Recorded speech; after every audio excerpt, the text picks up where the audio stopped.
Hello guys, welcome back to the official YouTube channel of Texas. मेरा नाम जय है। तो आज हम इस टॉपिक पे बात करेंगे GST applicability and tax rate of agriculture, कि किस किस किस में हम रेट लगा सकते हैं, किस किस में जीएसटी एप्लीकेबल है, वो सब हम आज देखेंगे। तो पहले थोड़ा इंट्रोडक्शन देते हैं। India is a nation of farmers with the agriculture sector contributing a large chunk of economy. The Ministry of Finance exempt GST for small scale agriculture. मतलब बेसिकली इसमें क्या होता है, जो स्मॉल मतलब फार्मर्स हैं, मतलब जो, तो उनके लिए मतलब जीएसटी इतना एप्लीकेबल, जैसे मशीनरी वगैरह यूज़ करते हैं जैसे फार्मिंग के लिए, तो उसमें हम जीएसटी अप्लाई करते हैं। जैसे 5%, 12% या 28% जितना भी लगता है, जो मशीनरी का होता है उस पर लगता है टैक्स। और जो मतलब जैसे सीड्स वगैरह है उसमें तो लगेगा नहीं, कि वो मैंडेटरी है तो उसमें तो नहीं लगेगा। जैसे हम कुछ चीज़ प्रोसेस कर रहे हैं उसके लिए लग रहा है, तो उसमें जीएसटी एप्लीकेबल होता है। तो इसमें मैं दिखा रखा हूँ जीएसटी रेट एग्रीकल्चर प्रोडक्ट्स किस किस में रेट्स लग सकता है। फ्रेश फूड एंड वेजिटेबल, इसमें एग्जाम्प्ट होता है, इसमें कोई टैक्स नहीं लगता। और ये अनप्रोसेस्ड है, ऐसे इसमें इसमें भी कोई नहीं लगता, इसमें कोई जीएसटी नहीं लगता। जो प्रोसेस चीज़ होती है, जैसे कुछ भी मशीनरी है, जैसे हम कुछ भी ऐसे बाहर भेज रहे हैं या कुछ उसमें प्रोसेस हो गया, कुछ काम हो गया उसमें उसके अंदर, तो हम उसमें जीएसटी लगाएंगे। इसमें 5% लगेगा। जैसे फ्लोर राइस है, ब्रेड है, ये सब हम जैसे आती है तो हम बाहर सेल कर देते हैं। इसमें प्रोसेस हो गया तो इसमें जीएसटी लगेगा। मिल्क एंड डेयरी प्रोडक्ट्स, इसमें भी हम ऐसे बाहर सेल करते हैं, जैसे मिल्क है, हम लोग ले जाते हैं इतने सारे, तो उसमें जीएसटी रेट लगता है। एग्स एंड हनी, इसमें भी ये एग्जाम्प्ट होता है। एग्स में क्या क्या करेंगे, एग्स में तो एग्स में तो होता नहीं है, तो और हनी में भी नहीं होता, कि बी है तो उसमें कुछ नहीं है, तो ये एग्जाम्प्ट होता है। मीट एंड, ये भी इसमें मीट एंड इसमें जीएसटी रेट लगेगा 5%। शुगर शुगर हम ऐसे नहीं होता कि जो बनाते हैं शुगर, उसके लिए भी जीएसटी प्रोसेस हो गया इसमें, वो भी बनाते हैं हम शुगर, तो उसमें जीएसटी रेट हो गया। और ऑयल एंड फैट्स, इसमें भी जीएसटी लगेगा। स्पाइसेस हो गया, ये भी हम बाहर जाते हैं, मतलब हम सेल करते रहते हैं, तो इसमें भी जीएसटी हमारा 5% लगेगा। GST applicable for agriculture. According to the GST Act, only a agriculturist to extent of supply of product out of cultivation of land it exempt for GST registration. जो भी है, जिस जिसके लिए भी होता है ये, इंडिविजुअल और एचयूएफ के लिए, अ, जैसे कंपनीज वगैरह के लिए भी होता है। By on labour, by the labour of families, by servants and wages of payable in cash for kind of by higher labor under personal supervision और personal supervision of any member of the family. मतलब किसी के लिए भी हो सकता है, मतलब इंडिविजुअल और एचयूएफ के लिए under undertakes are cultivation of land by owner. तो इसके आगे चलते हैं। GST rate of fertilisers, GST rate sands nil of organising. तो इसके लिए जो भी है, जो भी फर्टिलाइजर्स है अंडर द जीएसटी, इसमें 12% लगेगा।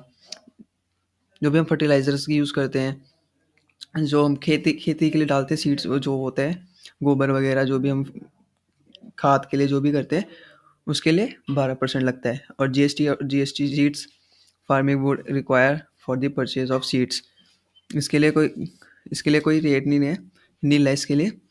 तो जो भी जो सीड्स है, इसकी मैंडेटरी होता है हमारे लिए कि सीड्स तो चाहिए चाहिए, तो इसके लिए तो हम कुछ नहीं है अब करते, इसमें कोई टैक्स नहीं लगेगा आपका।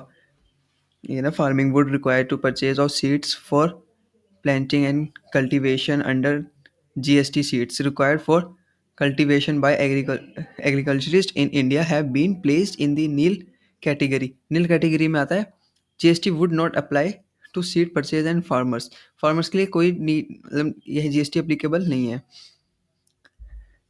GST rate for agriculture tools. A nil rate category applies to following types of agriculture. किस किस में nil rates हो सकते हैं, वो है agriculture implements manually operated of animal driven hand tools such as spends, ये सब जिसमें भी है ये, इसमें नील रेट्स लगते हैं। इसमें कोई मतलब कोई रेट नहीं है।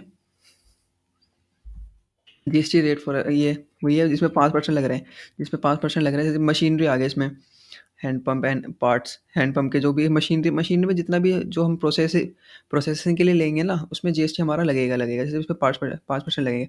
Hand pumps and parts, solar water heater and system, waste to energy plants and device. So waste जो भी है जो निकलता है उसमें से सीड, जो हमारा फूड वगैरह होता है, जो फ़िल्टर होके होता है, उससे मशीनरी, उसके लिए मशीनरी यूज़ होती है, तो उसके लिए हम जीएसटी लगेगा उसके लिए।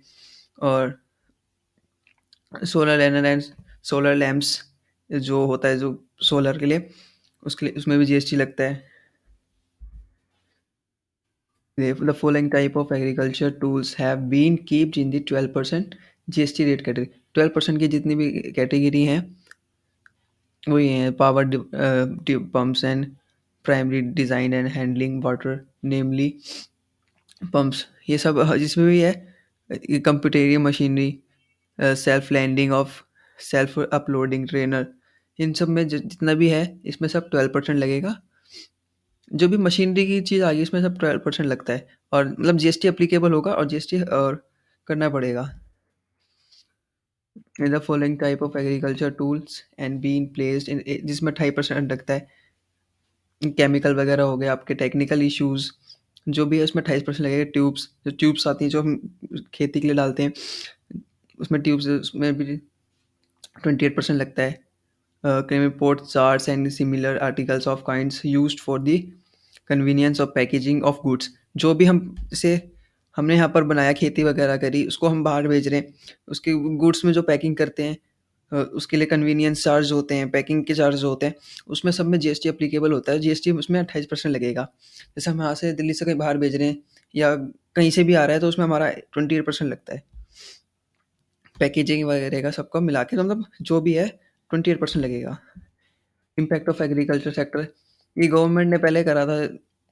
पहले प्रीवियसली टैक्स था 6%, 1% वैट लगता था पहले, जैसे GST design the tax of fertiliser, अब इंक्रीज़ कर दिया तो 12% लगता है अब। ये सब हमारे गवर्नमेंट ने चेंजेस करे थे थोड़े। सेम इम्पैक्ट ऑफ ट्रैक्टर, मतलब ट्रैक्टर वगैरह जो ट्रैक्टर का यूज़ होता है ना मैन्युफैक्चर के लिए, जैसे खेती बाड़ी बाड़ी के लिए जो हम यूज़ करते हैं, तो उसके लिए ये होता है। जैसे remove and GST of 12% has been imposed to beneficial, as now to manufacturer will be able to claim input tax credit। तो ये टी टी के लिए भी होता है। One of the most really item of an India household, the price of tea also increased due to tax rate of 500 GST rate from the average VAT of 4-5%, and with Assam and West Bengal with the exemption of 0.5 and 1%। Thank you. इस और video ऐसे चाहिए update के लिए तो हमारे YouTube channel Texas को follow करें। Thank you.